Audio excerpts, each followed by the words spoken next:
ये हमारा संविधान नहीं बताता है, ये हमारा देश में ऐसे नहीं चलेगा। आप प्यार से बोलिए, सभी लोग आपको सपोर्ट करेंगे और ये आंदोलन चलेगा और ये टोल बंद होना चाहिए। और जो लोगों से टैक्स वसूला जाता है, वो टैक्स का पैसा कहां जाता है, सरकार कौन से गोदाम में रखती है, क्यों नहीं बताते कि कितना टैक्स वसूल किया जाता है महाराष्ट्र की जनता से और वो पैसा कहां रखा जाता है। इसमें राजनीतिक ना खेलकर सिर्फ महाराष्ट्र की जनता का विकास के बारे में सोचिए और टोल को बंद किया जाए। अगर टोल से इनको लगता है कुछ फायदा हो रहा है तो वो फायदा कर दिखाए कि लोगों को लगे हाँ भाई टोल वसूल किया जा रहा है तो इन पैसों से ये मतलब सुविधा भी मिल रही है। लेकिन हर नागरिक यही कह रहा है महाराष्ट्र के पूरे गुजरात से लेकर कर्नाटक के अंदर कहा जा रहा है कि पैसा तो वसूल किया जा रहा है, रोड तो अच्छी बन रहे, कलर भी अच्छा मार रहे व्हाइट, लेकिन वो चंद किलोमीटर के लिए, बाकी किलोमीटर पे वही परेशानी और वही प्रॉब्लम्स। और जब चुनाव आता है तो यही सब राजनीतिक पार्टी मिलकर हंगामा करते हैं। अभी कई लोग कहा जाता है ये शरद पवार जी, राज ठाकरे साहब शरद पवार साहब से मिले हुए, और कुछ लोग जब इन्होंने पहले आवाज उठाई तो राज ठाकरे साहब ने वो आवाज क्यों बंद किए, क्योंकि कहा जाता है कि उनके गॉडफादर का ऊपर से हाथ आ गया, हाथ आने के बाद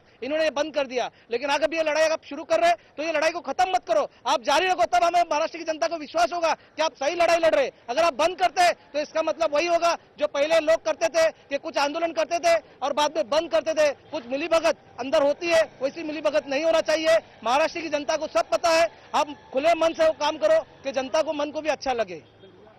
जनता के मन को तभी कुछ अच्छा लगता है जब उसके समर्थन में माहौल बनता है, लेकिन अभी जो माहौल है टोल टैक्स को लेकर काफी तनावपूर्ण है और महिलाओं को भी बहुत ज्यादा दिक्कत होती है। आप भी गाड़ी से सफर करती हैं, जब टोल टैक्स देना पड़ता है तो दिल पर क्या गुजरती है?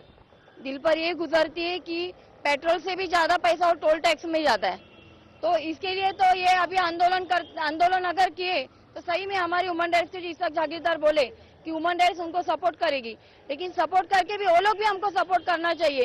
ये तो इलेक्शन के पहले आवाज उठाएंगे, बाद में अपना इलेक्शन के बाद ये लोग इनकी आवाज चुप करेगी कि इनको पैसा मिला जाता है तो ये चुपचाप बैठ जाते हैं। तो हमको तो बहुत ही तकलीफ होती है टोल भरने की, इसके लिए तो टोल नाका बंद होना ही चाहिए। जिस आदमी को पेट्रोल से ज्यादा महंगा टोल टैक्स लगता हो तो निश्चित रूप से उसकी भावना को आप भी समझ सकते हैं, लेकिन अगर हम बाकी लोगों की बात करें तो उनका साफ यही कहना है कि आंदोलन करो लेकिन कोई हिंसात्मक कार्रवाई मत करो। लेकिन हिंसा जब होती है तो उसमें बहुत सारे लोग फायदा उठाने की कोशिश करते हैं। आप कैसे देखते हैं इस हिंसा को? राज जी का इरादा अच्छा है, इरादा बहुत मजबूत है, लेकिन जो तरीका जो वो यूज कर रहे हैं वो थोड़ा तरीका गलत है। राज जी अगर बोलेंगे तो हम लोग उनका पूरा सपोर्ट करेंगे, उनको वहां जहां बोलेंगे हम वहां पे धरना में, ह्यूमन राइट्स पूरी उनको सपोर्ट करेगी। लेकिन जो तरीका वो यूज कर रहे हैं मारने का और सबको डराने का वहां पे टोल के ऊपर, वो तरीका हमको नहीं अच्छा लगता है। और इसमें ये पॉलिटिकल स्टंट अभी करने का मतलब नहीं है। अभी कैसा है कि इलेक्शन नजदीक है, इसके लिए स्टंट करके कोई मतलब नहीं बनता है। इसलिए राज्य जी को एक ही रिक्वेस्ट है कि आप करिए, लंबे समय तक करिए, हम आपको ह्यूमन राइट्स पूरा सपोर्ट करेगा। अगर हम महंगाई की बात करें तो महंगाई से आम आदमी पहले से ही उसकी कमर टूटी हुई है, लेकिन महंगाई के दौरान अगर कोई और ज्यादा विस्तार की बात होती है तो बहुत सवाल उठते हैं। आप बताइए। देखिए, सबसे पहले तो महंगाई की बात है, महंगाई दिन ब दिन बढ़ती जा रही है, टोल का भी पैसा बढ़ते जा रहा है। जहाँ पे 100 रुपया लिया जाता 99 रुपीज, वहाँ 165 किया गया है। मैं तो यही कहूंगा कि मनसे ने जो तोड़फोड़ की है, लेकिन उस जो टोल नाके पे जो बैठते लोग हैं वो एक बेरोजगार लोग हैं, बेचारे रोजगार जो उनको कोई पता नहीं, नौकरी करने वाले लोग हैं, उनको मार के कुछ फायदा नहीं है। अगर हंगामा ही करना है तो इनके घरों के बंगलों के सामने करो, मिनिस्टरों के। आप टोल पे जाकर एक गरीब आदमी जो बेचारा नौकरी के लिए बैठा उसको जाकर मारना, ये हमें पसंद नहीं है। और टोल के लिए अगर आपको करना है तो बड़े बड़े मिनिस्टरों के घर के सामने आज जो महंगाई बढ़ रही है, गरीबों के जो मसले है, इसके बारे में भी आवाज उठाइए और आंदोलन कीजिए। सिर्फ चुनाव देखकर अपना आवाज उठाना ये बिल्कुल गलत है। और महंगाई के बारे में भी आवाज उठाए जनता उससे तरह से, और टोल का जो पैसा दिन ब दिन बढ़ते जा रहा है उसको बिल्कुल खत्म किया जाए। और जो हिसाब से लोगों को, जनता को लगे कि भाई इतना देना चाहिए खुशी से, तो वो आप वसूल करो। अपनी मर्जी से आप अपना घर नहीं चला सकते, सरकार जबरदस्ती जनता के ऊपर अपना बोझ नहीं लाद सकते। आज जनता परेशान है, उन्हें परेशान मत करो। दिन ब दिन सब्जी का भाव बढ़ रहा है, पेट्रोल का भाव बढ़ रहा है, अनाज का भाव बढ़ रहा है, और ऊपर एक मुसीबत टोल का। ये क्या चल रहा है महाराष्ट्र के अंदर, ये क्या चल रहा है भारत में? कहाँ है सब पॉलिटिकल पार्टी? सिर्फ इलेक्शन आता है, बड़े बड़े वादा करते हैं। अभी वही कांग्रेस को देख लीजिए, कई वादे कर रहे, अल्पसंख्यक के लिए 15 निकासी प्रोग्राम, कई लोगों के लिए, ओबीसी के लिए, एसटी के लिए कई प्रोग्राम, लेकिन इलेक्शन जाने के बाद वो प्रोग्राम खत्म हो जाते हैं। लोगों को कहा जाता है तुमको लोन मिलेगा, लोगों को कहा जाता है तुम्हारा फ्री एडमिशन होगा, तुम्हारे लिए 2 रुपए किलो चावल मिलेंगे। इलेक्शन खत्म होने के बाद वही चावल 20 रुपए में मिला जाता है और वही एडमिशन के लिए 20 26,000 रुपया मांगा जाता है। बेरोजगारों को लाइन लगाना पड़ता है लेकिन नौकरी नहीं मिल पाती। कितना बेवकूफ जनता को बना रहे। शर्म करो, तुम्हारा भी वक्त ऐसा आएगा, तुमको जनता ने मौका दिया, उनके साथ धोखाधड़ी कर रहे और उनके साथ काम नहीं कर रहे, जनता को आप लोग रुला रहे, दुखी कर रहे। ये अच्छी बात नहीं है। हमारे देश में विकास चाहिए तो सबसे पहले जनता को सुख रखो, तो तब जाके देश का विकास होगा। अगर जनता को सुख नहीं रहेंगे, आप लोग मारामारी एक दूसरे के ऊपर राजनीतिक खेल खेलेंगे और जनता का काम नहीं करेंगे तो हमें आपसे कोई लेना देना नहीं। हम आपका विरोध करते हैं, चाहे वो कोई भी होने दो। हमें ऐसे लोग चाहिए जो जनता के हक में काम करे, जो जनता को सुख रख सके।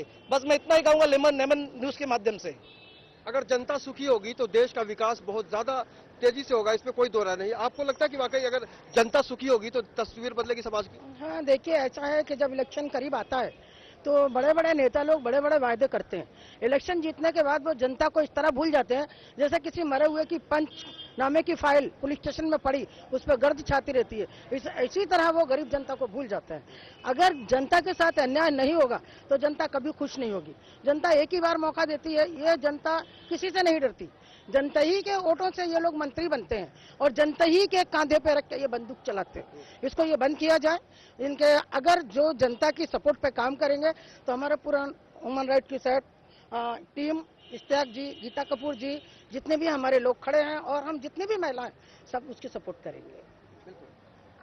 अगर सपोर्ट की हम बात करते हैं तो सपोर्ट का मतलब होता है हाथ बढ़ाना, और हाथ बढ़ा के अगर हम साथ से साथ मिलाकर चलने की कोशिश करेंगे तो टोल टैक्स से जरूर न कोई वैकल्पिक व्यवस्था मिलेगी ताकि आम आदमी को राहत हो जाए। लेकिन आम आदमी को लगातार सपने दिखाए जाते हैं गीता जी, और सपने कभी पूरे नहीं होते। अगर ऐसी राजनीति चली तो सपने तो पूरे होएंगे ही नहीं। बेचारे गरीब लोग क्या करेंगे।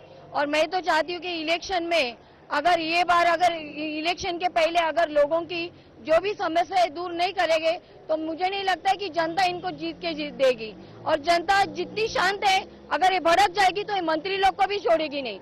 मैं तो ये बोलती हूँ इन मंत्री लोगों को कि अगर अपनी कुर्सी संभालनी है और अच्छी तरीके से जनता का साथ चाहिए तो जनता की जो समस्या है वो दूर करो, नहीं तो जनता तुम्हारे पीछे पड़ेगी। और महिला हो चाहे हमारी ह्यूमन राइट्स हो, हम लोग तो इन मंत्री लोगों को छोड़ेगी नहीं। और हम लोग तो ये संदेश देते हैं कि कोई भी वोट ये मंत्री लोगों को दो मत, और कोई भी किसको भी जीत के मत दो, यही मैं बोलूंगी।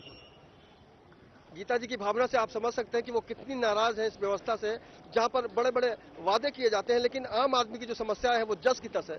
आपसे जानना चाहेंगे कि आम आदमी की जो समस्या है उसमें कुछ कमी आएगी नेताओं के बयान के बाद?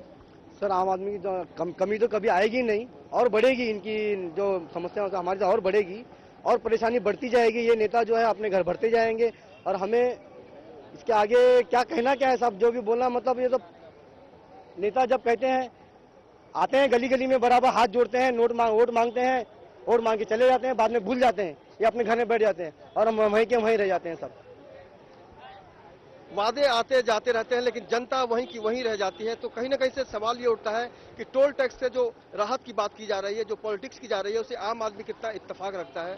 आज के सफर में इतना ही, लेकिन आप लगातार बने रहिए लेमन न्यूज के साथ। कल फिर मुलाकात होगी किसी और मुद्दे के साथ, लेकिन आज हम साफ कर देना चाहेंगे कि टोल का जो झोल है वो लगातार जारी है। अभी हमारे कैमरामैन मुकेश रावत के साथ मुझे यानी अरविंद राजतोष को दीजिए इजाजत। नमस्कार।